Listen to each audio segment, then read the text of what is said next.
A new super-Earth has been spotted by astronomers, and it's quite intriguing. This planet, called TOI 715b, is about 1.5 the size of Earth, which is why it's called the super-Earth. It's also relatively close to us in space terms, only 137 light-years away. For comparison, most exoplanets are hundreds of light-years away, and all the interesting stuff, like black holes and nebulas, are usually more than thousands of light-years away from us. So, could it be habitable? The habitable zone is an estimate of where a planet might have the right conditions for liquid water.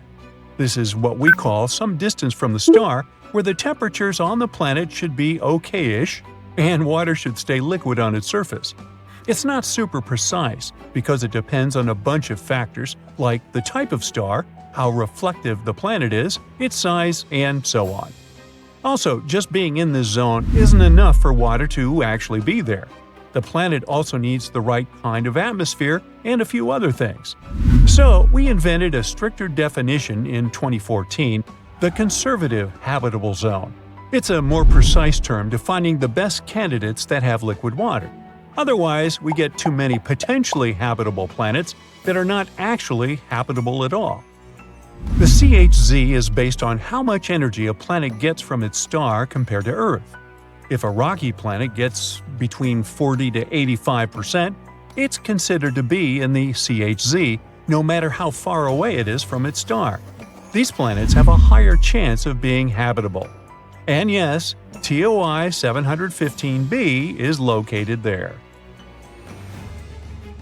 This super-Earth orbits the M-type star, also called red dwarf. It's a star that's much smaller and cooler than our Sun, about a quarter of the Sun's size and mass. But if the planet is located in the habitable zone, it's actually a better option for life. Red dwarfs live much longer than our Sun, a yellow dwarf. This also means that they have more time to form little creatures on their planets. And this red dwarf really is older than our star. Our Sun is 4.6 billion years old, and this star is 6.6 billion years old, give or take a few hundred million. It doesn't have much magnetic activity, so it's not dangerous. It doesn't flare up like younger red dwarfs. These flares can be super strong and might even hurt planets by taking away their atmospheres. Although some planets around it do have thinner atmospheres, it seems like this red dwarf has already gone all out. These red dwarfs are where we're looking for planets that could support life right now. Our super-Earth is really close to its star, zooming around it in just 19 days. Since the star is small and the planet is so close, the planet passing in front of its star happens a lot and looks really clear. This makes it easy for telescopes like the James Webb to study its atmosphere without needing too much time. Now, speaking of the James Webb Space Telescope, it's bringing us into a new era of understanding distant planets beyond our solar system. Imagine being able to see what gases make up the air on a planet millions of light years away. James Webb will help us to find worlds that could support life. Right now, it's trying to figure out whether TOI 715b has an atmosphere. If it does, its atmosphere might be easier to spot compared to a planet that's drier and denser. And then we might get even more height because it would look like a good place for life. On top of all that, there might be another planet in this system, also in the habitable zone. We're not sure whether it's really there, it's just a candidate with a crazy name. But if it turns out to be real, it would be about the size of Earth. Also, it would be the smallest planet in the habitable zone ever spotted by the TESS telescope. Now, another cool thing about TOI 715b is that it cannot just have water on it, but be an entire water world. An ocean planet is a type of planet that has an ocean covering its surface or has subsurface oceans. They might not have much dry land because the water can cover everything. Sometimes the entire planet can be covered in other liquids, like lava or ammonia. When it comes to planets outside our solar system, we can't see surface water directly with our current technology. Instead, scientists look for water vapor in the atmosphere as a hint there might be liquid water below. And of course, we wonder if these planets can have life, hopefully not in the form of Leviathan-like monsters. Our models show that planets with oceans might be pretty common in our galaxy. This means there could be lots of ocean worlds out there waiting to be discovered. But the most important part about TOI 715b is that it's in the so-called small planet radius gap. If we give the planets a lineup, there will be those that are bigger and smaller than Earth. But there's a sudden gap in planets that are about from 1.5 to 2 times bigger than ours. Where are they?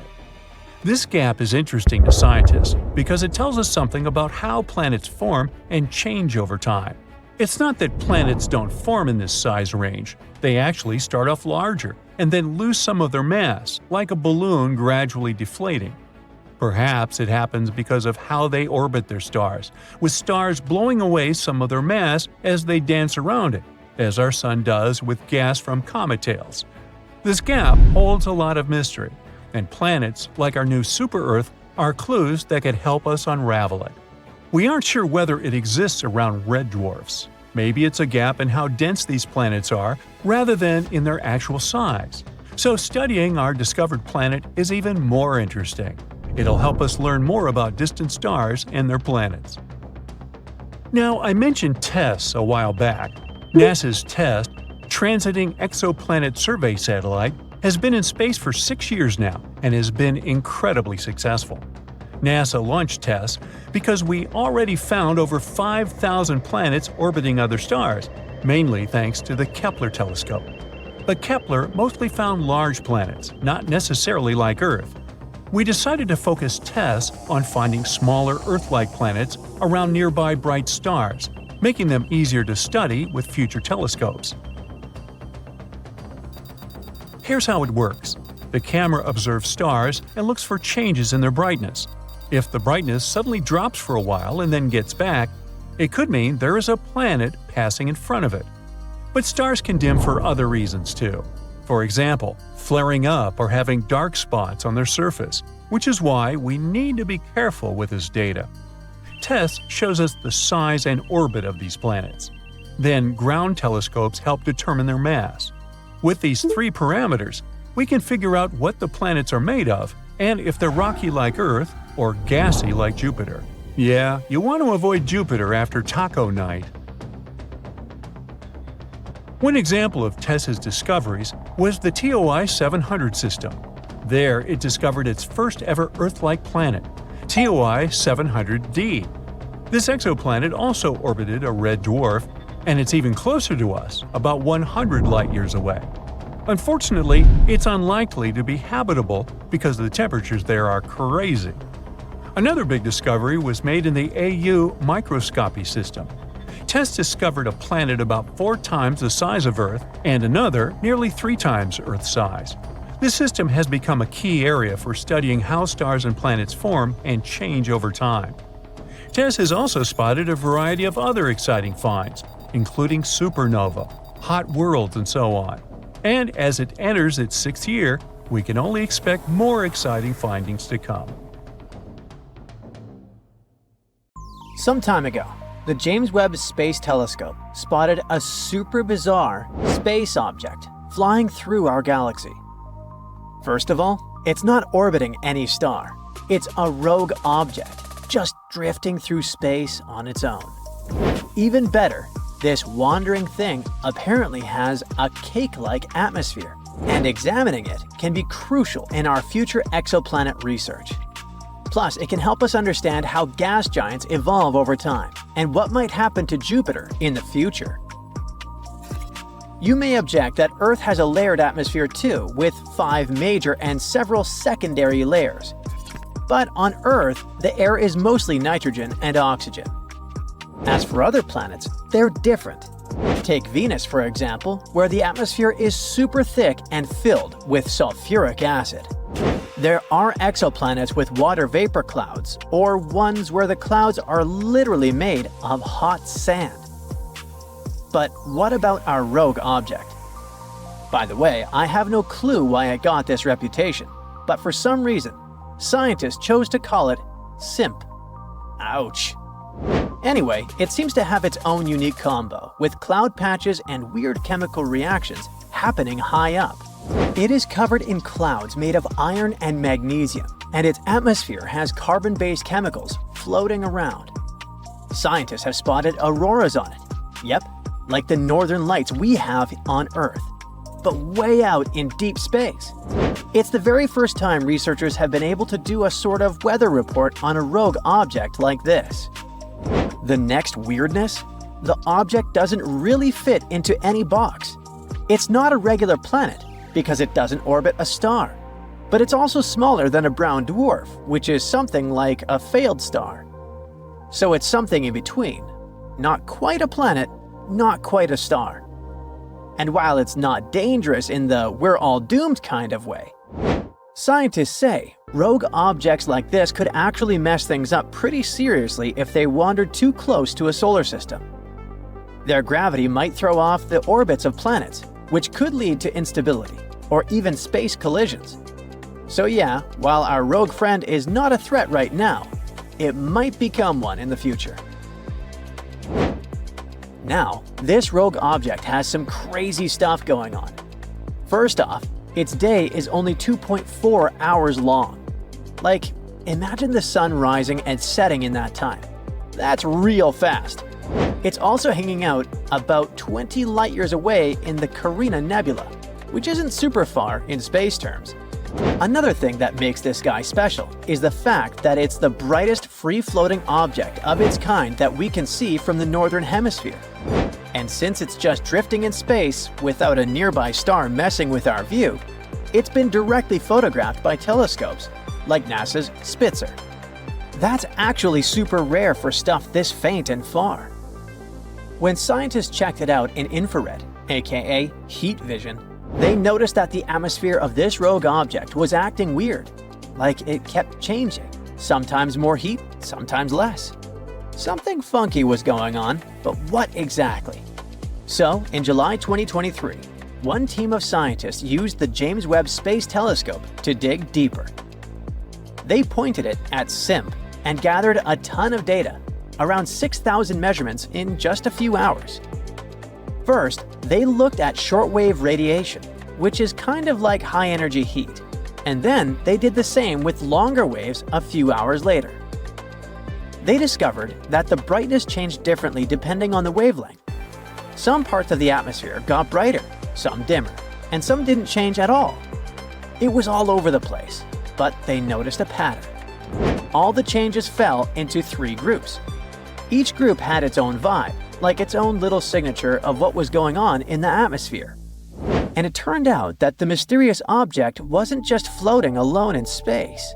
It was super dynamic, with layers of clouds and gases doing their own thing.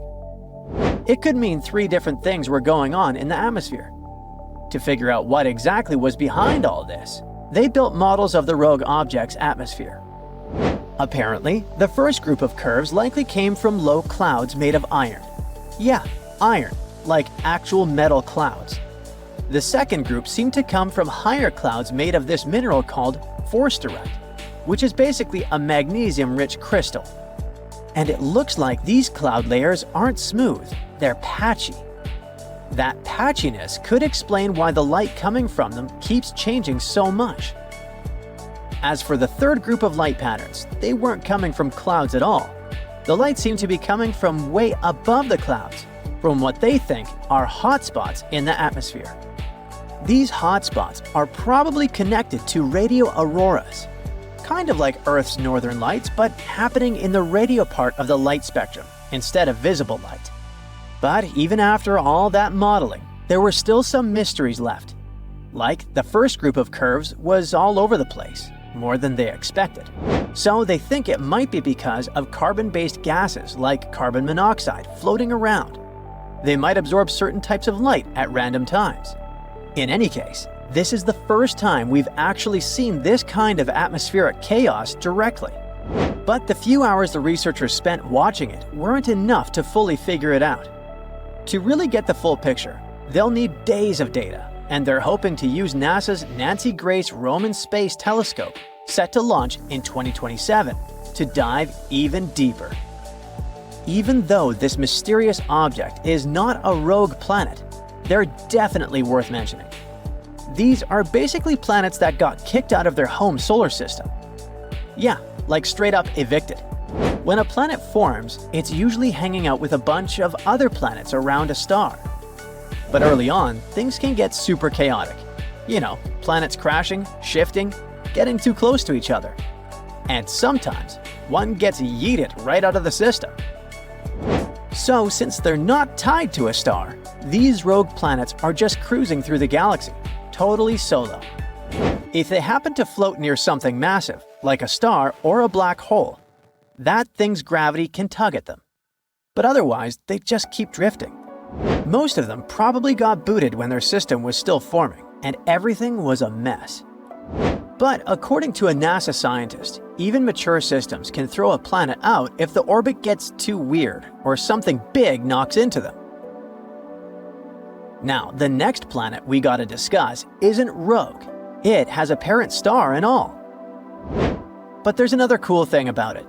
It's still a baby in the middle of forming, and it's pretty rare to catch in action. The baby is already about 3 times the size of Jupiter, the largest planet in the solar system. It's part of a system about 400 light-years away. It's been growing for about 5 million years, munching on gas and dust from the disk around its star, kinda like a cosmic buffet. But the thing is, when astronomers checked out the chemicals in the planet's atmosphere using a big telescope in Hawaii, things didn't add up. They were specifically looking at carbon monoxide and water, which can help figure out how much carbon and oxygen is floating around in that atmosphere. Turns out, the planet's chemical mix doesn't quite match the stuff in the disk it's forming from.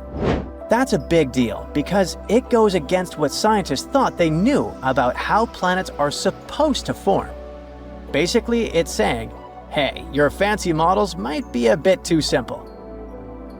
Planets are supposed to form by clumps of gas and dust crashing into each other and sticking together. Over time, they build up into full-blown planets. If that's true, then planets and their surrounding gas should have the same kind of stuff in them, chemically speaking. But PDS-70b is doing its own thing. So the scientists came up with 2 ideas to explain what was going on. It might be forming from solid stuff, like dust and ice, not just the gas in the disk. That solid material has carbon and oxygen trapped inside. So, by the time it melts and goes into the planet, it's already changed the chemistry. Or the gas in the disk got more carbon after the planet already formed. Luckily, there's another planet in the same system, PDS-70c. And scientists are hoping that by checking it out too, they'll be able to figure out the truth. Okay, it seems scientists have come across a strange object in space, and they're not sure if it's a star or a planet. What we do know is that it's located 1,400 light-years away from us, and it makes us question what we thought we knew about the universe. Let me explain the dilemma here. We can tell if something is a star or a planet by considering the object's mass or the amount of stuff it has.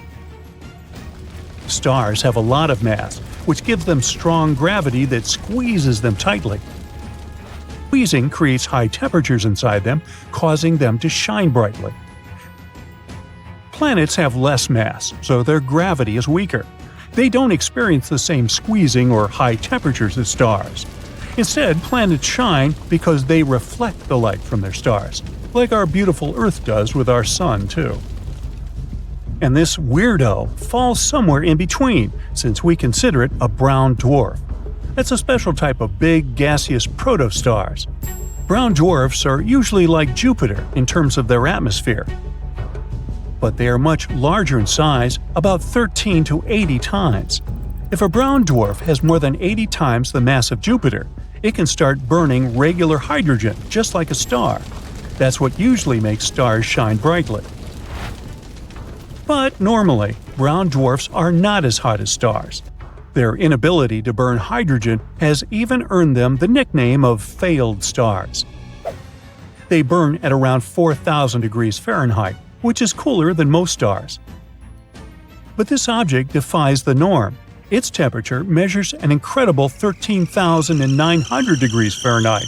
Now let's put that into perspective. The hottest day in history was reported to happen in Death Valley, California, more than 100 years ago, with a temperature of 134 degrees Fahrenheit. People back then must have felt like they were melting along with everything around them. Now imagine getting closer to the Sun, like taking a trip to Venus. Venus can reach insane temperatures of 860 degrees. It's not only about the distance, though. Mercury is the planet closest to the Sun, but it's still colder than Venus. Venus is extremely hot due to the greenhouse effect. Did you know that Venus could have been a delightful place to live a long time ago? Or at least be home to any form of life. But at some point, it started to trap carbon dioxide and eventually created this thick, smoggy oven that doesn't release heat. And that's why it's so hard to explore. The longest a probe managed to last on Venus was 2 hours. But hey, that's longer than I can do at work, and then I melt. So yeah, then you get to the Sun. Its surface burns at an incredible 9,930 degrees Fahrenheit. And what's fascinating is that this weird brown star we're talking about is hotter than that. I mean, it's not hotter than the Sun's core, whose temperatures go up to 27 million degrees, but it's still very impressive and unusual for a brown dwarf to be this hot. At least that's what everyone thought until they realized why it was happening. The brown dwarf is remarkably close to another star that falls into the category of white dwarfs. They're so close to each other that our mysterious star makes one orbit around its white dwarf friend in just 2.3 hours. Woo! How old we'd be over there! Since they're this close, they're tidally locked like our Moon and Earth. That means one side of this brown dwarf always faces the white dwarf, and the other side is forever in darkness. Because of all this, our brown dwarf is superheated on one side only. So its day side is what got us confused. While the temperature on the night side is what you would expect from a brown dwarf. But these extreme conditions won't last long. Such a hot temperature makes the molecules in the dwarf's atmosphere break apart into individual atoms. And while its molecules are falling apart, this brown dwarf is slowly disappearing. And if you think this brown dwarf is hot, what would you say about Eda Karen?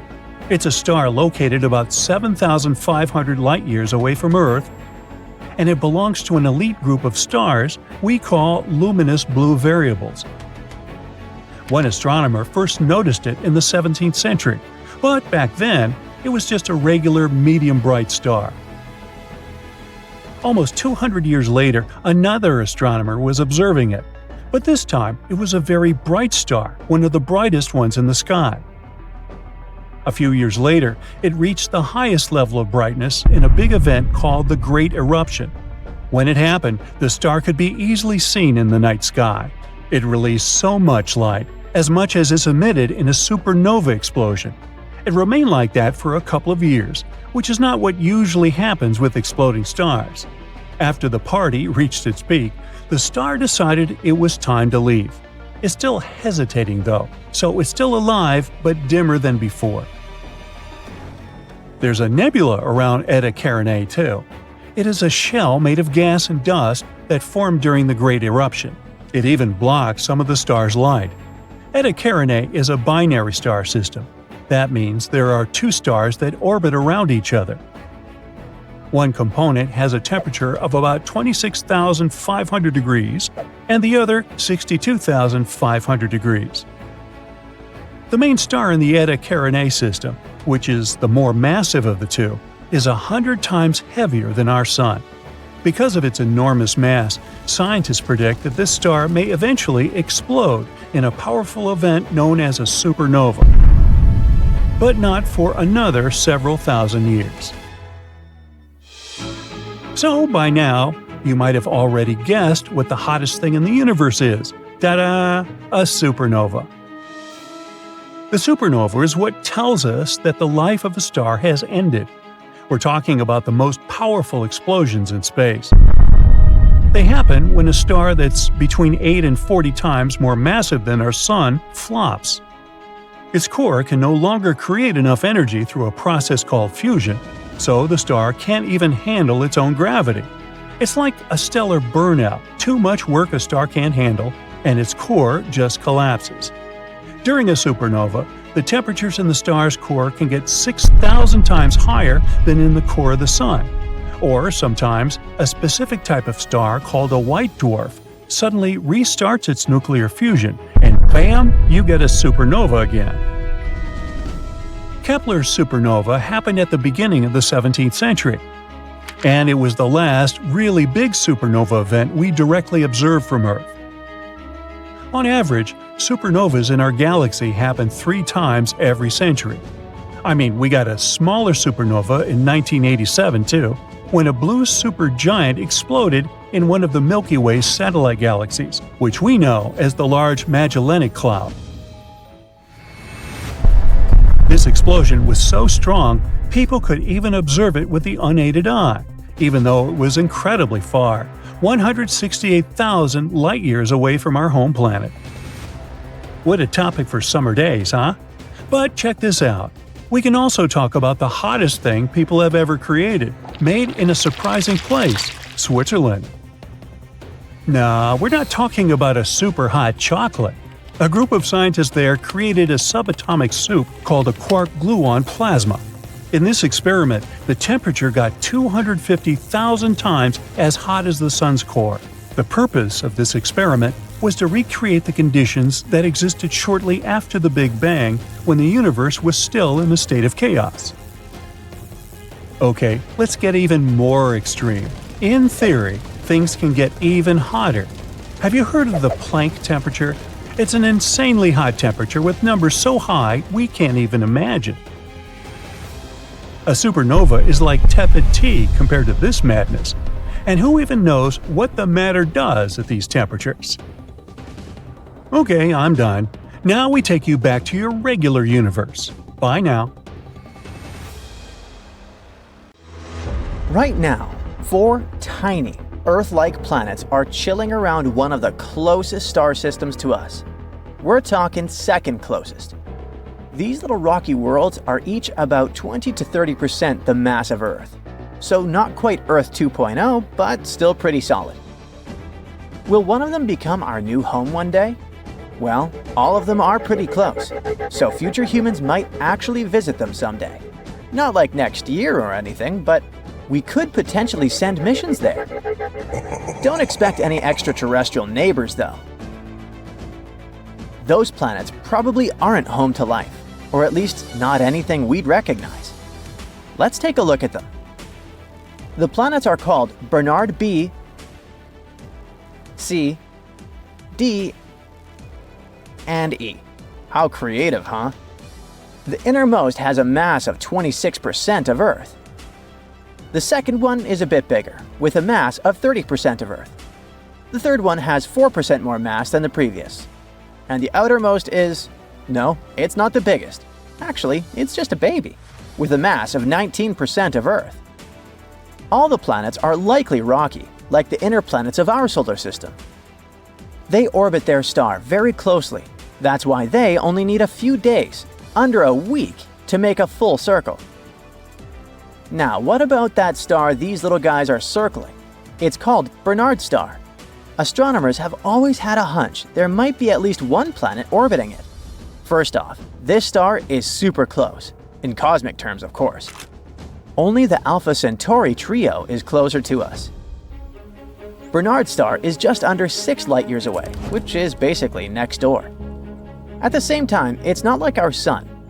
Barnard star is a red dwarf, the most common kind of star out there. It's got only about 1/6 the mass of the Sun. But red dwarfs are a goldmine for learning about planets outside our solar system. And studying Barnard star can help scientists figure out what planets around single stars, like our Sun or this red dwarf, are like. Or what kind of environments red dwarf planets might have. And most importantly, we might finally find the answer to this super important question. Could any of these places actually support life? For the longest time, scientists thought there might be a big Jupiter-like gas giant hanging out near Barnard star. All because the star has a little wobble. it looks as if it shifts towards and away from Earth over time, so something might be tugging on it. Interestingly, it wasn't a giant planet doing the pulling. According to a study from March 2025, it's actually 4 smaller rocky planets, each about 4 times the mass of Mercury. One day, they ganged up and started tugging on the star together. These planets are incredibly close to their star, so close that they can whip around it in just a few days. Sadly, because of that, they might be way too hot for anything like life. Besides, since these 4 seem to explain all the star's movement, the researchers think there's probably nothing else orbiting the habitable zone. So, there's no Earth 2.0 orbiting around Barnard's star. Still, it's an awesome find, especially since this star is basically our cosmic neighbor. Plus, the system might not stay off limits forever. With nuclear fusion engines or light sails, futuristic propulsion systems that could make the trip way faster. We might probably go there one day. And then we'll finally figure out if these worlds are really lifeless and maybe even colonize them. Now, let's see how scientists found the star's hidden planets. Normally, astronomers spot exoplanets when they catch them crossing in front of their stars and blocking some light. But Barnard's star is tricky, because in our view, it's like we're looking from above the system, so its planets don't block the light in the usual way. That's why they call it the Great White Whale of planet hunting. To get around this, researchers used a super sensitive instrument called Maroon X attached to the Gemini North telescope on Hawaii's Mauna Kea volcano. Over 112 nights, spread out across 3 years, the telescope picked up tiny changes in the star's movement. These shifts let scientists figure out how many planets must be tugging on the star, as well as estimate their sizes. At first, they found 3 planets. But then they used another device, deliciously called Espresso, and located at the Very Large Telescope in Chile. And only after a shot of this espresso did they find a 4th planet. By combining the data from both instruments, they were able to more or less confidently say their findings were solid, not just random glitches in the data. Even though red dwarfs, like Barnard's star, are the most common type of star in the universe, most are way too far for us to see planets around them easily. These new findings suggest that small rocky planets could be pretty common around these stars, and that's huge for future discoveries. Now, finding new exoplanets is cool and all, but it might be even more exciting to dwell on their birth and evolution. And a recent study has made the sweetest discovery ever.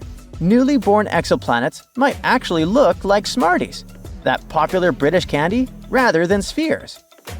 We've always kinda assumed that baby planets are born ball-shaped, but they might be oblate spheroids instead.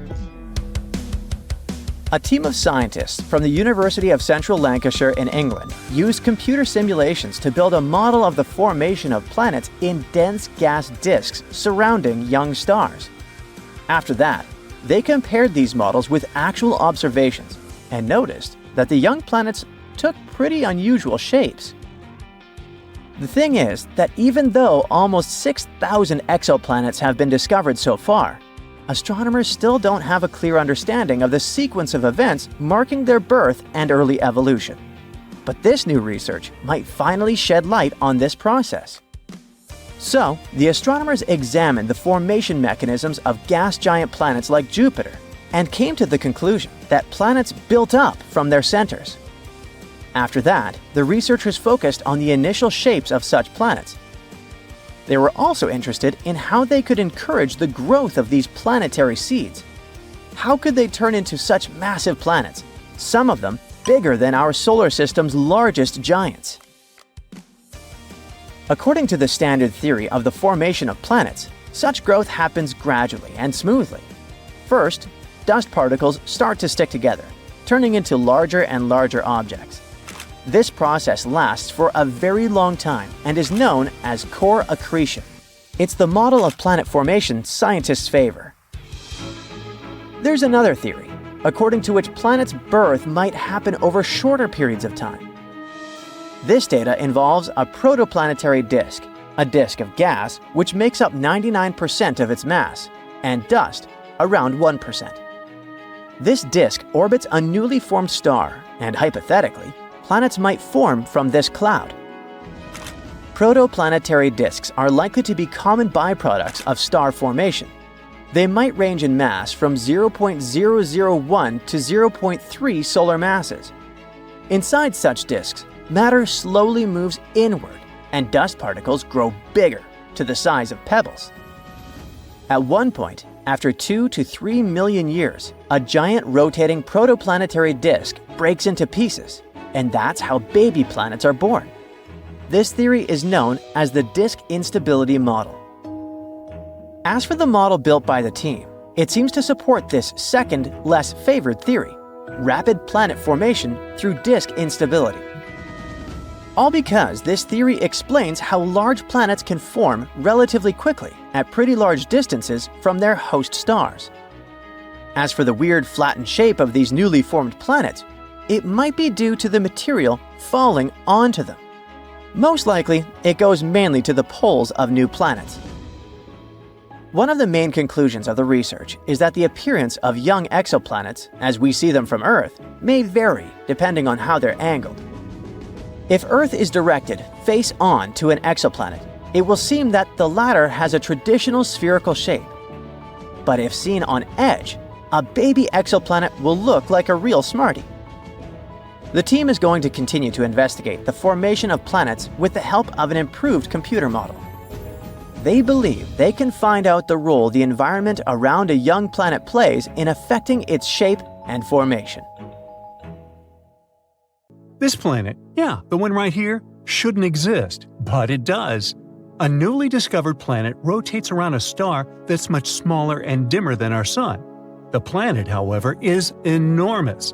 Such a tiny star couldn't create it, so it's like finding an ostrich egg in a chicken coop. A team at Penn State built a special tool called the Habitable Zone Planet Finder. It's an instrument that's supposed to find planets around dim, cool stars. It's connected to a big telescope in Texas. The tool looks at the light from these stars, which is mostly in the near-infrared, beyond what our eyes can see. This gadget can spot changes in a star's speed caused by a planet. If the star movement slightly changes, that means there must be a gravitational pull nearby. Years ago, this technique helped find the first known exoplanet around a star like our Sun. Today, we've improved this method to make more precise measurements. Our main goal is to find Earth-like planets. They should be rocky and located in habitable zones, areas around stars where liquid water could exist. The Doppler technique isn't that great at finding Earth-like worlds yet, but works well for cool, dim stars. And that's how we discovered the impossible LHS 3154b. Planets usually form in disks made of gas and dust in space. Picture a flat, spinning cloud of tiny particles. These particles come together and stick to each other, creating a flat, rotating disk. Over time, these tiny bits combine to form a solid core. This is the starting point for a planet. Once the core is there, it attracts more dust and even gas like hydrogen and helium. But making a planet this way isn't easy. They need a lot of stuff, mass, and materials. This process is called core accretion. Stars are a huge help in that process. Usually, big stars have more gravity, so they can gather more stuff to form planets. But the star we discovered recently isn't very big. It's 9 times smaller than our Sun.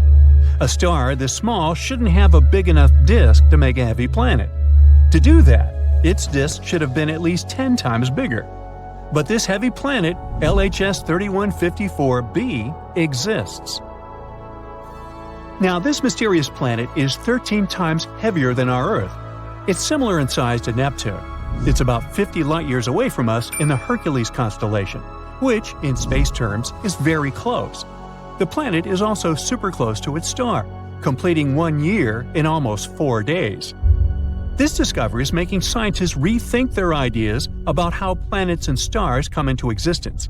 There are new theories coming around. For example, a theory called gravitational instability. It says that, instead of the pieces coming together bit by bit, the material in the disk collapses all at once, directly creating a planet. But even with this theory, it's hard to explain how such a heavy planet could form without a really massive disk. It'll take us some time to figure out the truth. This isn't the first planet that makes us doubt our theories. Recently, scientists found another planet called Hala. This planet is orbiting a star called Bedtime, and just like the previous one, it shouldn't really exist. It's way too close to its star. Stars change a lot during their lives. Normally, when a star becomes big and prepares to leave this world, it's called the red giant stage. A star like that tends to destroy or push away any nearby planets, creating a huge mess. Hala rotates around a red giant, and it should have been swallowed or destroyed by the expanding star a long time ago. But it's still hanging there. Even though Bedtime has already started burning helium and shrunk to a smaller size than expected, Hala isn't bothered in the slightest. Scientists call Hala the Forbidden Planet. This discovery challenges what we thought about how planets survive near aging stars. It raises two theories. One suggests that Bedtime was once two stars, a white dwarf and a red giant. Hala orbited them both, and they merged before the red giant fully expanded. This allowed Hala to survive because the extra helium from the white dwarf prevented the red giant from growing too much. The second theory says that Hala formed from the debris created when the two stars merged. In this scenario, Hala would be a very young planet orbiting an elderly star. Astronomers plan to continue studying Hala and look for more planets like that. Another oddball, besides me, is called LTT 9779b. This one scares us too because it's too shiny. The planet reflects 80% of the light from its star. Regular mirrors reflect from 85 to almost 100% of light, which means that this mysterious planet should look like a rough mirror, with aluminum or silver-like reflections. This is another Neptune-sized planet. It's located 268 light-years from us and was discovered by NASA's TESS spacecraft. It completes a full rotation around its star in just 19 hours. It's so close to its star that it's scorching hot, reaching temperatures over 3,600 degrees Fahrenheit. Normally, planets this close lose their atmosphere and turn into bare rocks. But this one breaks the rules again. Now this time, we know the secret of its survival. It's because of the planet's shiny metallic clouds, which are made of glass and titanium salt. These clouds rain titanium onto its hot surface. They also reflect a lot of the light, preventing the planet from getting too hot and losing its atmosphere. It's like having a mirror shield.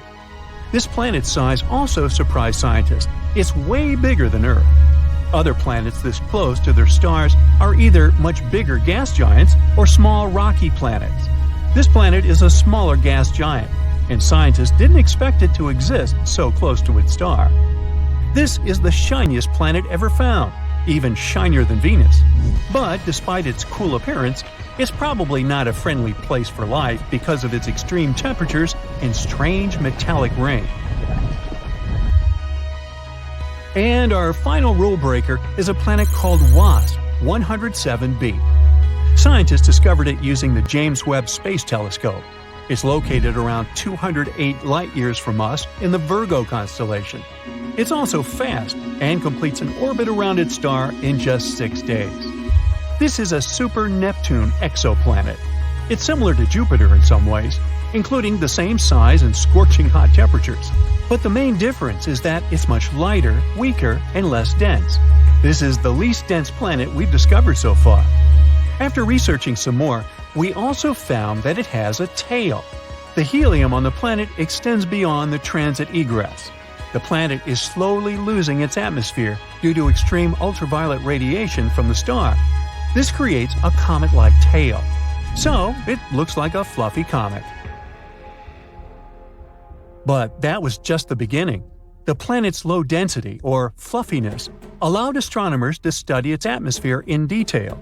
They found some surprising things, like water vapor and clouds made of fine silicate particles, which are like really fine-grained sand. The planet's host star doesn't emit a lot of high-energy light. But since WASP 107b is so loose, the light can penetrate deep into its atmosphere. This creates sulfur dioxide that smell when you light a match. In other words, It's a fluffy planet that rains sand and smells like matches. The researchers think the sand clouds in the atmosphere form in a similar way to clouds on Earth. They just have droplets of sand instead of water. These sand droplets condense, fall, turn into silicate vapor in hot layers within the planet, and then rise again to form clouds once more. And, once again, this planet couldn't have formed in its current spot. Astronomers say that it likely moved closer to its star from a birth orbit because it was attracted by some heavier neighbor. It also follows a retrograde orbit, meaning it orbits in the opposite direction to its star's rotation. All these discoveries are changing how we understand planets and their atmospheres, giving us new insights into the mysteries of our own solar system. For thousands of years, people knew only about the planets Mercury, Venus, Mars, Jupiter, and Saturn, which they could see using simple telescopes, or even by the naked eye if conditions were good. But in the late 18th century, a famous astronomer named Sir William Herschel discovered a new planet that was icy blue in color. At first, people thought it was a star, but later they realized it was a planet. Today, we know it as Uranus, a planet that's more than 19 times farther away from the Sun than Earth. It's so far away that it takes Uranus 84 years to complete one trip around the Sun. This astronomer also discovered many other interesting things in space, like double stars and nebulae.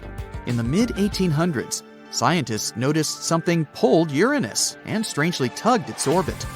They thought there must be another planet out there, and they used math to predict where it would be. Finally, in 1846, they found Neptune using a telescope. It was too faint to see with the naked eye because it was too far away from the Sun. It was all so exciting. Who knows how many other planets could be there, lurking in the darkness of our solar system? Back in the mid-1800s, astronomers noticed something unusual was happening in the sky. A small rocky planet named Mercury was behaving strangely. It didn't follow the predictable orbit that was expected of it. One of the astronomers was a brilliant French scientist named Urbain Le Verrier. He came up with a theory that there could be another planet in our solar system no one had yet discovered. It would be located somewhere between Mercury and the Sun. This hypothetical planet, which he named Vulcan after the Roman god of fire, would have an incredibly hot surface, and it could be a potential explanation for Mercury's strange behavior. He never surely claimed Vulcan was really the one thing disturbing the orbit of Mercury. But, excited by the possibility of discovering a new planet, astronomers all over the world took the idea of Vulcan. For a planet that didn't exist, people committed to developing ideas and getting information about it. Some scientists didn't think it was likely that they had missed another planet as big as Mercury. It would have been hard not to see it by then. But there was a tiny chance of a smaller planet existing inside Mercury's orbit that was too close to the Sun, so no one could see it. One theory said it was about 13 million miles away from the Sun. Mercury is the planet with the most eccentric orbit in our solar system, but the closest point it gets to the Sun is about 28.5 million miles. This means Vulcan would be under half of that distance. The theory moved on, saying that if Vulcan existed, it would orbit the Sun every 19 days and 18 hours, and its path would be tilted about 12 degrees relative to the path of other planets in our solar system. Vulcan's position at its furthest point from the Sun would still be too close to the Sun to be seen with the naked eye, even during twilight.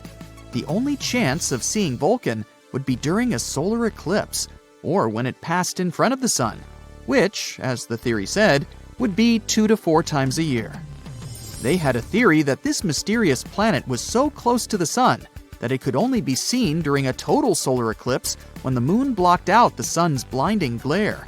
So, every time there was an eclipse, scientists would peer at the Sun, hoping to catch a glimpse of Vulcan. They were trying really hard, but no matter what, they couldn't find this mysterious planet.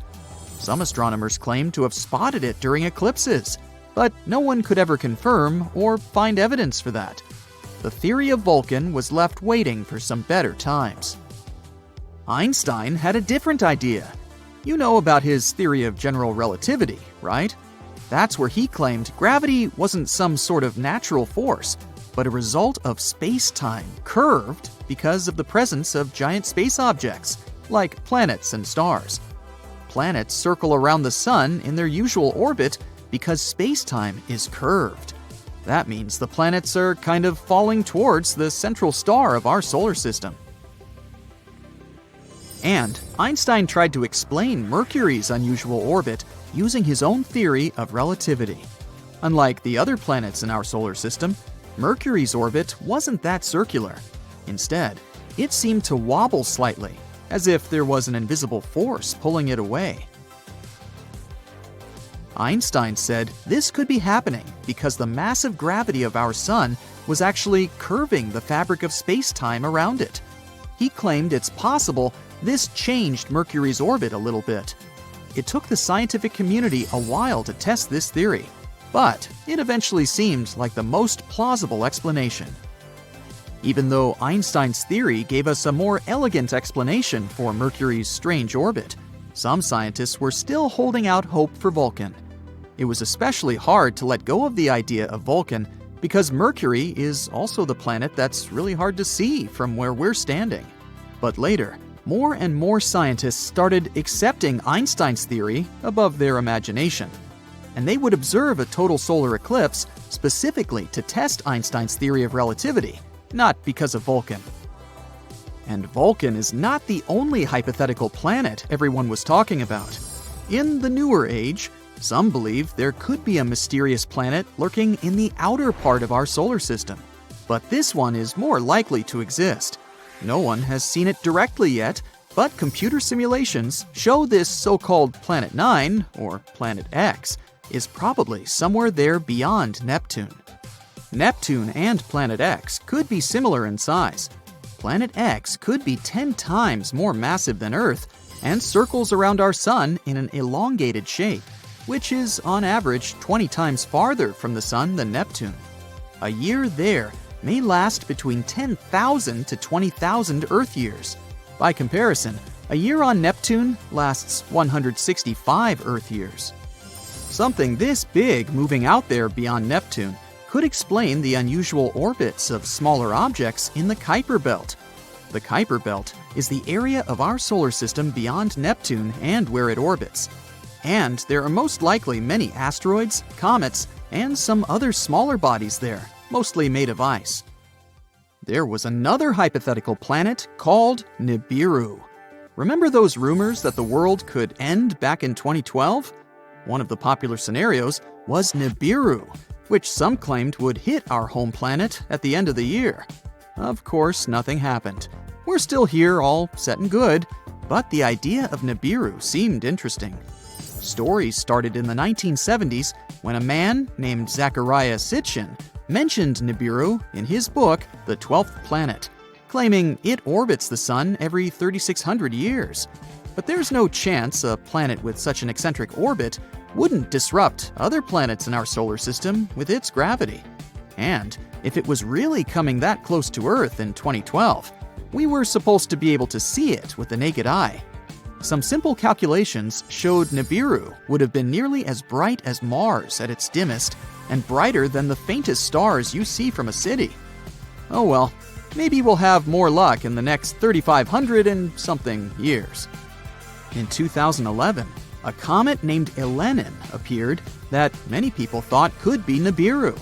But when you're looking at comets and planets through a telescope, you see they appear differently.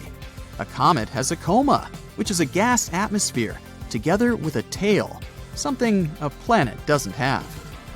Plus, this comet didn't slam into the Earth. It came too close to our Sun and fell apart. The leftover pieces will continue moving on their way to the outer solar system for the next 12,000 years. Have you ever thought about Earth itself as an intelligent, well, not creature, but maybe an entity? Like it has a mind and some survival instincts of its own. When said like this, it sounds like you're about to watch a fantasy movie where the planet we walk and live our daily lives on will suddenly wake up, realize it doesn't like us that much after all, and just go crazy? Hope not. But we're not actually talking about such scenarios, more of the idea that the collective activity of life, like microbes and plants, can change a planet and give it a life of its own. It's like the planet has a green mind. The metaphor of Earth as a living planet makes sense. Creatures across the globe crawl, swim, walk, and fly through the uppermost layers of our land, ocean, and sky. Plants cover much of our world. Plus, there are viruses and bacteria in the water, soil, and even atmosphere. Now imagine all the living things on Earth, like plants, animals, and microbes, as a giant team working together. They have different jobs, but they all do their thing to make the planet a better place to live. For example, plants make oxygen that we breathe, and animals help pollinate flowers. Together, they form the biosphere, which is like the Earth's team of life. That's where the idea of planetary intelligence comes in. Just like individuals and groups can be intelligent, so can an entire planet. Researchers believe we should measure the planet's intelligence by its ability to keep itself going forever. And just like how humans need to work together to survive, a planet's collective intelligence is measured by the capacity of all the life on it to work together towards this same goal. It's like the planet is a complex system that knows how to take care of itself. Like forests, they can share nutrients through their secret underground networks of fungi. This helps all the trees stay healthy. We can obviously learn a lot from forests. If we jump into the fantasy universe while looking for intelligent, conscious planets, we definitely choose Mogo from Green Lantern. It's a specific planetary entity that can do things like changing its weather and altering gravity, plant growth, or some other surface conditions. Or how about the stunning Pandora from Avatar? Do you remember the fascinating scenes of flora and fauna there, with organs that might remind you of tentacles? They enable creatures to interlink with each other on a neural level. It's like the entire planet is like one giant brain, with many smaller trees, creatures, and its other pieces as its cells. We're far from that, but it's still nice to imagine. At the moment, our civilization is in the stage scientists named an immature technosphere. That means we're still too focused on using technology that doesn't always do good for our planet. We don't have a planetary intelligence or a collective understanding of what needs to be done to do better for our planet. Instead, we're all just doing our own thing. I mean, we're not at the worst stage. Researchers have come up with 4 stages of Earth's past and future to explain how planetary intelligence could impact the long-term future of humanity. The first stage is what we call the immature biosphere. It's when life first started on Earth, billions of years ago. Only microbes were there on the bare land without any vegetation.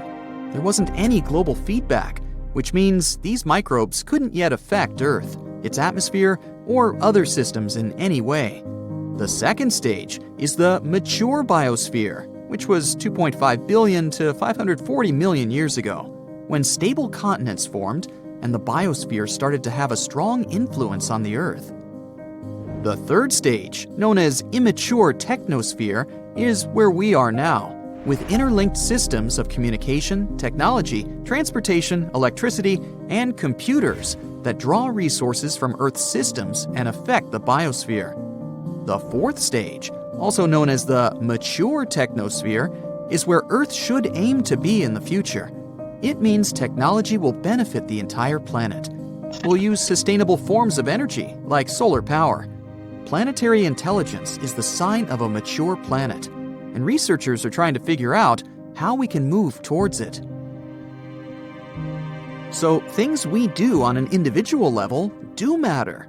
The collective activity of life, like microbes or plants, can change a planet and make it more than just a lifeless rock floating in space. Through the biosphere, our home planet kind of figured out how to host life by itself billions of years ago, and it's still going. Now we need to figure out how to have a similar kind of self-maintaining system, but this time with the technosphere. It's hard to imagine planets could generally become sentient, like Pandora or some other imaginary conscious world out there. There are a few reasons for that. First, planets form based on how different materials like rocks, gases, and liquids gather around a new star. It's like you have a big family gathering where everyone brings different ingredients to make a delicious dish. And just like how these ingredients won't suddenly turn into a living being, the materials that make up a planet won't just turn into self-aware creatures. On Earth, after billions of years of complex chemical reactions, some molecules started to replicate themselves and carry information. That's how life on our planet began. And Earth is the only such example we have. Here's the second reason. Imagine you have a big garden where you plant a lot of mushrooms or bacteria, hoping they'll become really smart and help you take care of the garden. But mushrooms and bacteria don't have brains like we do. It's not like they need it anyway. Having a big brain is really expensive for animals too. It takes a lot of energy to keep it running. So, animals only become as smart as they need to be to survive and thrive in their environment. Dogs and cats are pretty smart because they need to be able to avoid danger and find food. They don't need human kind of intelligence for things like building houses, creating art, or inventing new technologies. So, it would be hard to bring all living beings and plants to the same level of intelligence. The third reason why it would be difficult for a planet to become sentient is the main rule of the animal kingdom. Life is all about survival of the fittest. Every creature is competing for resources like water, food, and space. But not only do different species compete against each other, but individuals within the same species also fight. Just think of how fiddler crabs fight for territory on the beach, or how wolf packs fight over prey. Or me, when I see an empty spot on a crowded beach. This kind of competition is not a good base for global cooperation. There are a couple of exceptions to this rule. For example, ants. They may not be the brightest creatures on the planet, but when they come together in colonies, they can achieve amazing things, like gathering food that's way bigger than them, building nests, raising young, and even farming. In fact, they act like a superorganism called a hive mind, where every ant works together towards a common goal. Insects like bees and ants are very altruistic and work together to ensure their queen reproduces. If one large ant colony took over our whole planet, it could act as a single mind and work towards the colony's and planet's interests until they run out of resources. But in reality, it's hard to imagine any organism, even a superorganism, could reach such a level of self-awareness and consciousness. Number 5. How could we keep in contact? When it comes to communication, ants use pheromones and humans use nerves. Both of these methods work well for small organisms, but when it comes to a giant planet-sized entity, it would be hard to make such communication fast and efficient. So, communication within a planet-sized entity would be much slower than what we have in our homes, like our computers or smartphones. Oh well, we'll just continue dreaming about Pandora. The only life that we are certain about so far in the entire universe is on planet Earth. Whether that life is intelligent is, let's say, arguable. But anyway, it's not surprising that we're tirelessly searching for life on other planets. So far, they've discovered more than 4,000 of them. But what's even cooler? NASA has compiled a new list of 24 planets that aren't just Earth-like, they're better. The conditions on them are so good that they're more comfortable than on our planet. So let's examine some of them. KOI 5715.01. Let's be coy, shall we? This wonderful planet is in the constellation Cygnus. And why is it so wonderful? Well, our sun is a yellow dwarf. And sorry, sun, even though you're not bad at supporting life, there are some stars that can do it better. Nothing personal. The planet KOI 5715.01 orbits near an orange dwarf. Orange dwarfs are stars slightly smaller than our sun and have a little lower luminosity. Did you like the alliteration there? Anyway, don't worry, it doesn't mean we're going to live in complete darkness. In fact, if the planet is found closer to the Sun and it has a thicker atmosphere, it may even be lighter and more colorful than on Earth. Now, our Sun has a very short lifespan. Right now, it has 7 to 8 billion years left to live, a little longer than Earth's age. But orange dwarfs can live from 45 to 70 billion years. This is great not only because we'll be able to hang out on this planet longer, but also because the planets around these stars have more time to form life. Now, ideally, we would need to find a planet next to an orange dwarf that is about 7 billion years old. It's very likely there will be at least some organisms there. Koi 571501 is about 5.5 billion years old. Yeah, it may not seem mature enough, but that's okay, neither do I. Our Earth is a billion years younger, and that didn't stop us. The planet is quite close to its star and is in a habitable zone. 1 year there lasts 190 days. Imagine going to elementary school and already getting a driver's license. It's almost 2 times larger than the Earth. The average temperature there is 52 degrees Fahrenheit, which is slightly less than ours, 57. But it mostly feels warmer there because strong gravity helps it hold on to heat in the atmosphere longer. It's a little too far away though, like 3,000 light-years from Earth, which is about 18 quadrillion miles. Yep, better bring a really big lunch with you. Koi 3010.01. This planet is found next to the star Koi 2010. This planet sounds like a very pleasant world. The average temperature on this planet is 67 degrees, so a little warmer than ours. But that's a good thing. Scientists believe that on a perfect planet, the temperature should be just about 10 degrees hotter than on Earth. The more heat there is on the planet, the more comfortable it is to live there. Also, the higher chances of developing life. The radius of this planet is nearly 1.5 times larger than Earth. There's some atmosphere, although we're not yet sure about its composition, but it's probably like the Earth's.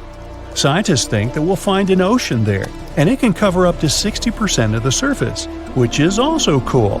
In a perfect world, water and land should be distributed more evenly than on our planet. A little more land means a little more territory and resources, right?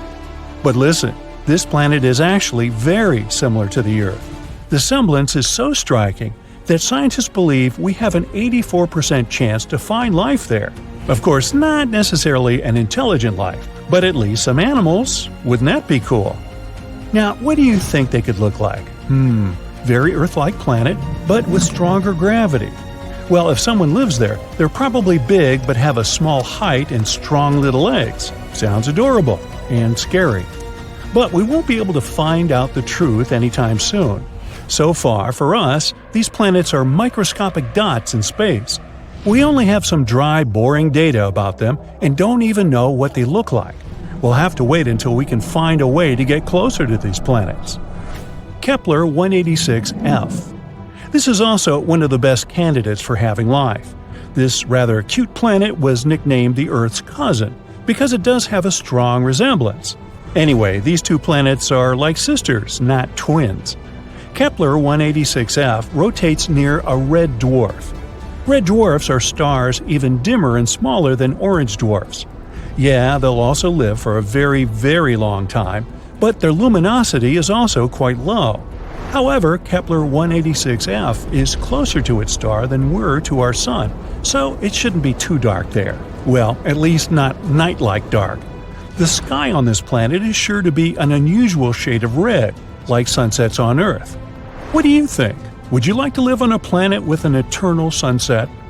The size of this planet is about the same as Earth. Not bad, not perfect. Why so? Because the coolest planets are those that are bigger than Earth and have stronger gravity. Now you'll probably say, but wouldn't it be harder to walk there and even harder to get out of bed on Monday?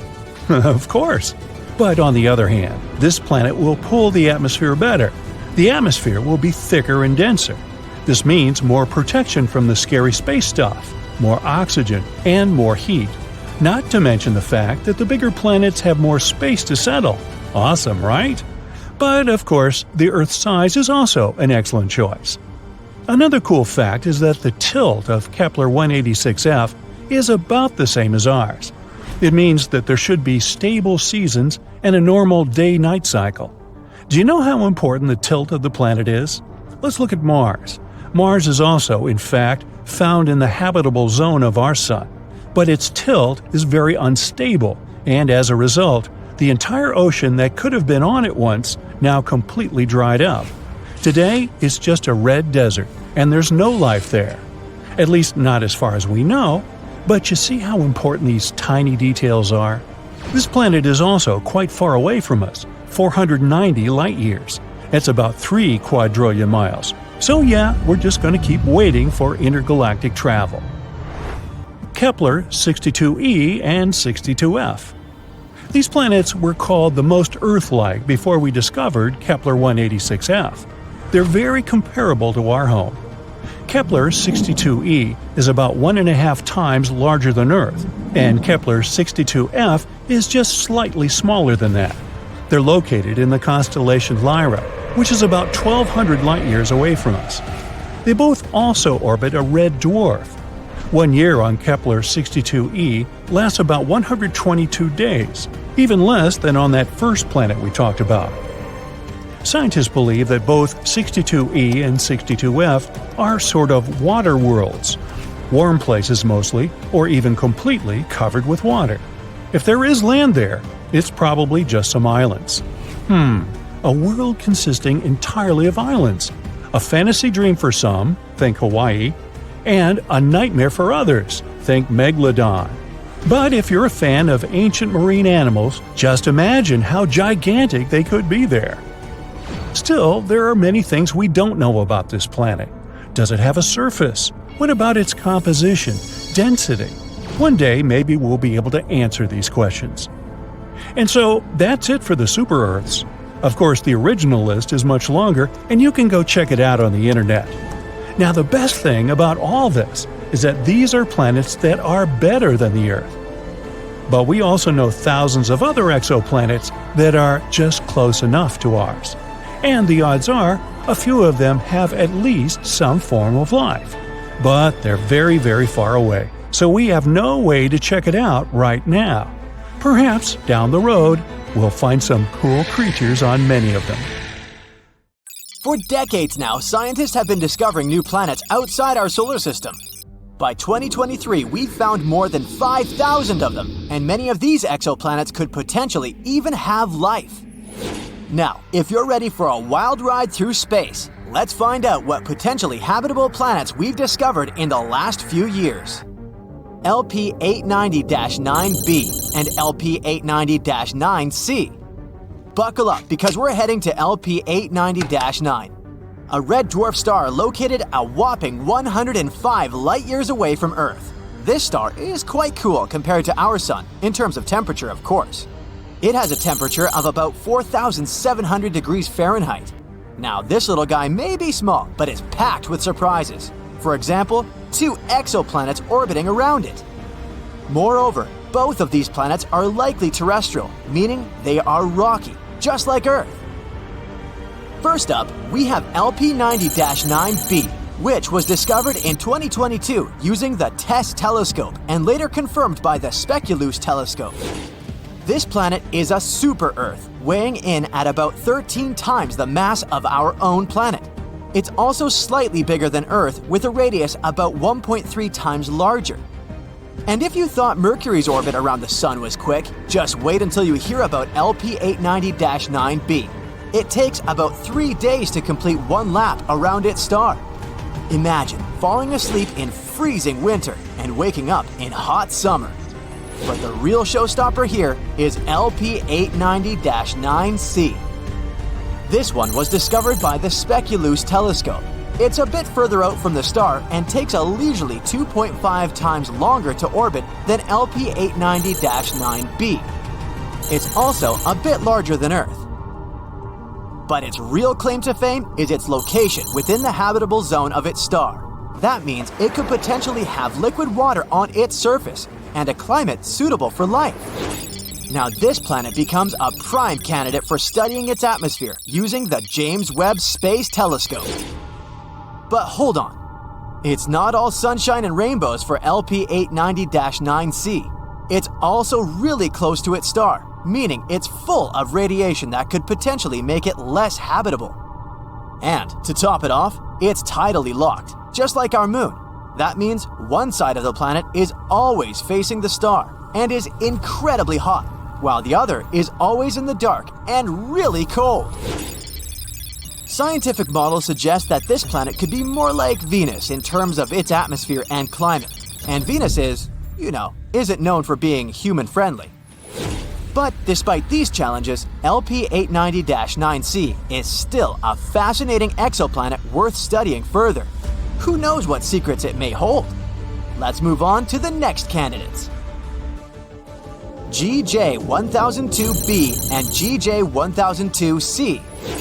An international team of scientists, led by researchers at the Instituto de Astrofísica de Canarias, has found two Earth-like planets just 16 light-years away from our solar system. They both orbit a red dwarf star called GJ1002. Our Sun is a yellow dwarf, which means that GJ1002 is much cooler and fainter than our own Sun. But that's okay. Both planets are very close to its star, so it shouldn't be too cold or dark on them. These planets, called GJ1002b and GJ1002c, are both in the habitability zone of their star, meaning they could potentially support life. Also, both of them have masses similar to that of Earth. GJ1002b is the inner planet and takes about 10 days to orbit its star, while GJ1002c takes a little over 21 days. These planets are great candidates for studying their atmospheres and could even be targets for future missions to search for signs of life. The most important thing is that these two planets could potentially support life, and that's pretty cool. Plus, the fact that they're located so close to us means that we might be able to visit them someday. Well, maybe not us personally, but And maybe one day, we'll even find some extraterrestrial life on one of these planets. Now that would be out of this world. But moving on to the next one. Kepler 1649c. Kepler 1649c, also known as the Lost Exoplanet, was rediscovered in 2022 by scientists using data from NASA's Kepler spacecraft. This exoplanet is located about 300 light-years away from Earth and orbits a small, cool star called Kepler 1649. It's about the same size as Earth, and just like the previous ones, it's located in the habitable zone of its star. Initially, the data about this planet was discarded. A special computer program called RoboVetter, written to automatically sift through the volumes of Kepler data, labeled this candidate as a false positive. In other words, the program thought it was just some kind of an error or interference. Fortunately, the researchers double-checked such things, and when rechecking the data, they managed to rescue poor Kepler 1649c. Now we know that this is a terrestrial planet just like Earth, and if it really does contain water, there could even be life there. But don't pack your bags just yet. There are still many unknowns about Kepler 1649c. For example, we don't know what its atmosphere is like or what kind of surface it has. It's also possible that the planet is tidally locked, just like LP890-9c. That would be, unpleasant. That's why Kepler 1649c is definitely worth further study. Maybe it turns out to be a perfect place for us to set up a vacation home in the future. Just make sure to bring plenty of sunscreen since the planet is pretty close to its star and things could get pretty toasty. Kepler 1638b. This exoplanet is located about 5,000 light-years from Earth in the constellation Cygnus. It's also located in the habitable zone of its star. It was discovered in 2020 by the Kepler spacecraft through the process called transiting. They basically take a bunch of photos of the star at different times. After that, the programs analyze these photos and look for small spots and dots on them. These tiny dips in brightness may mean that a planet was passing by the star. Kepler 1638b is a bit of an oddball compared to most exoplanets we've found so far. It's about 4 times the mass of Earth and has a radius about 2 times that of Earth, making it a super-Earth exoplanet. Its orbital period is about 260 days, which is quite close to our Earth, and that's great! Finally, at least somewhere, winter and summer will flow normally. Kepler 1638b could have some liquid water there. That's why it's also a good candidate for further study, to see if it could potentially support life. Let's hope that we'll find out more about this planet in the future. And finally, the last one. Kepler 438b.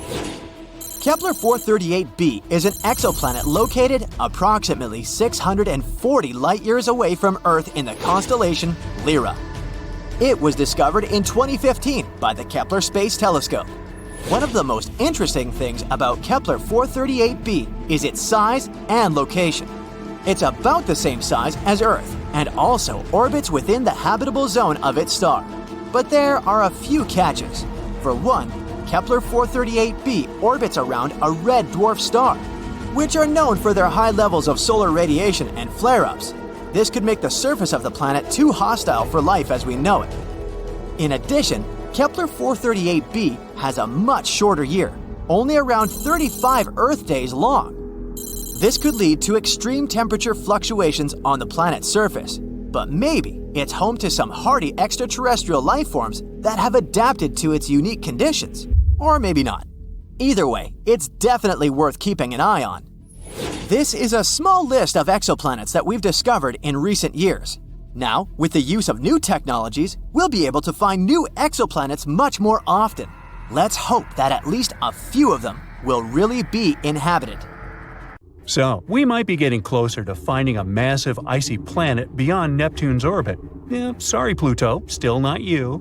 Recently, some universe mapping using data from a telescope in Hawaii eliminated about 78% of the possible locations for this mysterious Waldo from space. Some people call it Planet 9, while others prefer Planet X.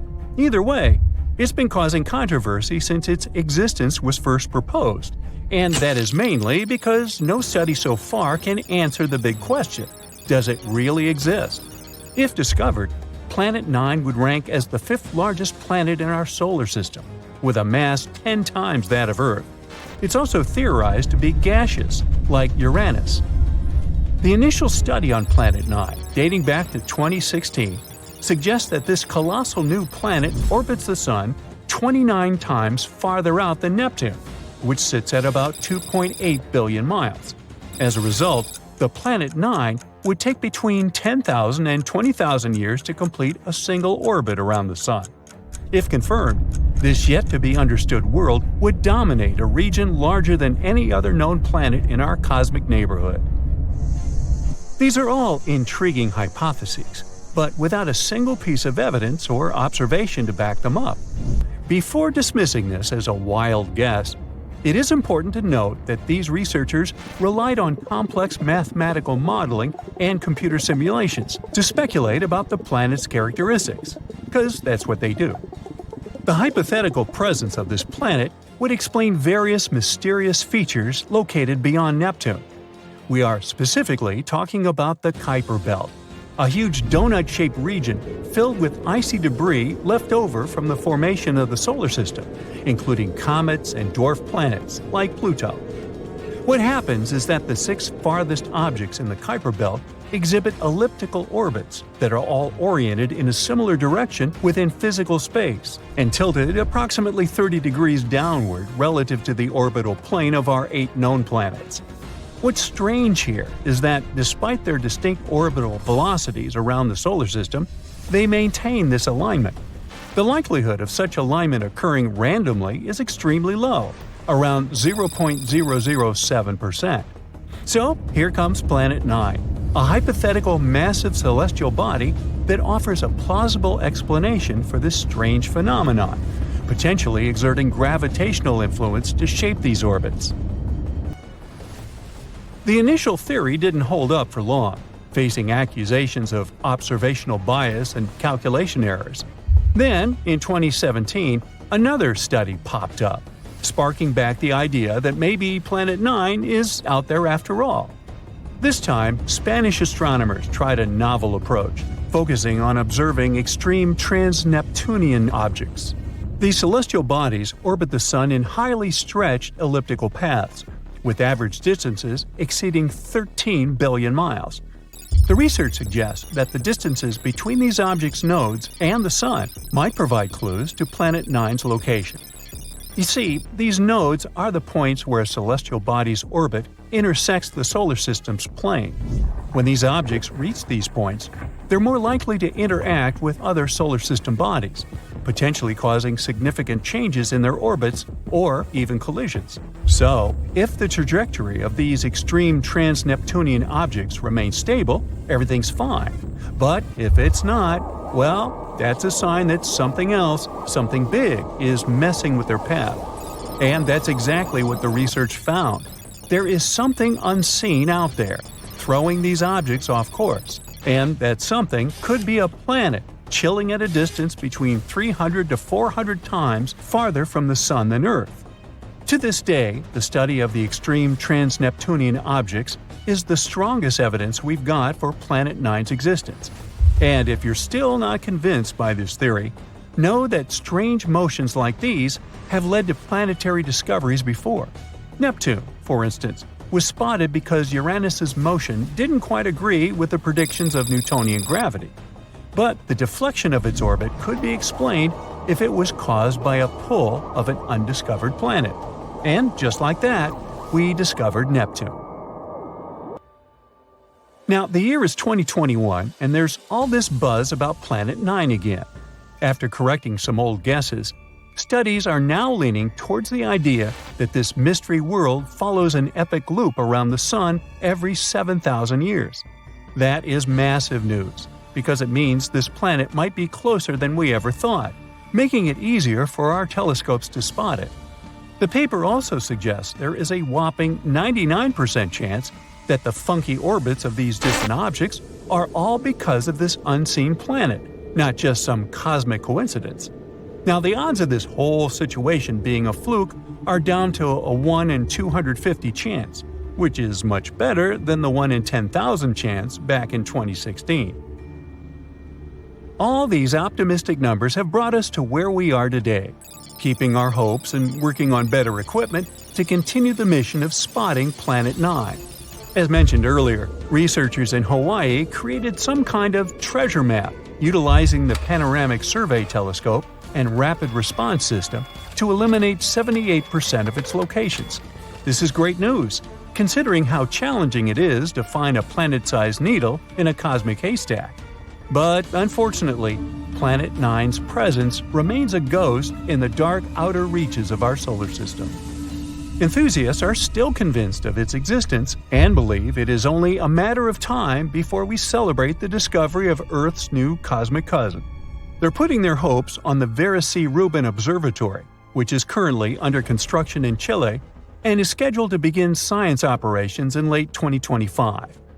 Over the course of 10 years, this observatory will scan the entire southern hemisphere sky every few nights with a 27-foot, fast-moving telescope equipped with the largest digital camera in the world. The idea is to catalog everything in the solar system, reaching out to and beyond Neptune, and tracking the movements of millions of celestial objects, including space junk, asteroids, comets, and stars. If Planet 9 is indeed out there, this next-generation telescope could be the one to find it. The existence of this mysterious planet is far from being universally accepted in the scientific community. That is simply because Planet 9 isn't the only explanation for the strange phenomenon occurring beyond Neptune. One theory suggests that a group of distant objects, such as dwarf planets, comets, and moons, might be collectively influencing the orbits of the extreme trans-Neptunian objects. Others believe that a black hole is behind all this. These compressed masses are some of the densest objects in the universe, potentially capable of affecting the orbits of other masses, like how this supposed ghost Planet 9 is believed to be doing. Another bold perspective suggests that our current understanding of the laws of gravity is flawed, actually incomplete. This theory, known as modified Newtonian dynamics, proposes that these distant icy objects exhibit strange behavior not due to influence from another planet, but rather because the immense gravitational field of the Milky Way is influencing them. However, even supporters of this theory acknowledge that it is too early to draw firm conclusions, and much more extensive research is still required. While we continue our relentless hunt for Planet 9, some astronomers have taken it a step further, suggesting the existence of a hypothetical Planet 10. This world has a mass and size like that of Mars or Earth and is located on the edges of the Kuiper Belt. But the thing is, if this alleged Planet 10 is indeed as small as scientists believe, it might not have enough gravity to clear its orbit of debris. And that is pretty similar to what happens with Pluto, being one of the reasons why it got into trouble back in 2006. So yeah, it's better not to get too excited. This supposed Planet 10 might end up classified as another dwarf planet.